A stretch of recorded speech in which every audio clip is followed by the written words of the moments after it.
This was, uh, in all of my experience, nothing that I was prepared for. The second you walk into Nasser Hospital, it's overwhelming with how many people are there. It's not just patients who are affected by bomb strikes or by tank shells. There's also people who have been displaced from their homes. You can hear a bomb that feels like it's 50 to 100 meters away. You feel that the hospital shakes, that the window might break. And then you get a rush of people 10 minutes later who have been injured or killed by this. There were no beds in the hospital available a lot of the time, so we were treating people on the floor. And sometimes there was not enough supplies to be able to do things that we would normally do. So it was really a very difficult circumstance. There's specifically a surgeon who has stayed there the entire time. His name is Dr. Khalid. He told us the last 3 days were a nightmare. It was horrible for everybody there.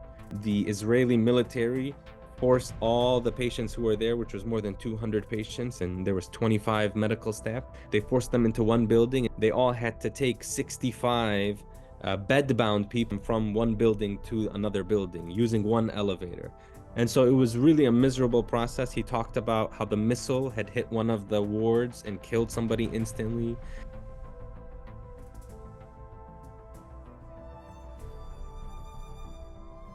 He talked about how the electricity had been cut off and 2 ICU patients had automatically died because they were on a breathing machine, and so they suffocated to death. One of the operating room nurses was walking and was shot by a sniper and became a patient. The nurse who's supposed to be treating the patients became a patient. I think if it wasn't for the Palestinian doctors who were there, the Gaza doctors, I think it would have been much harder. I think they were very helpful in teaching us how to respond to this situation and not get caught in the tragedy and the depression that you will feel once you see kids being killed and you see families being ripped apart and people being injured. I remember just being in my room and hearing a knock on my door, and it's one of the ICU nurses saying, "Come with us, we're gonna all have a family dinner." And they bring you to a room, and all it is, it's just bread and beans and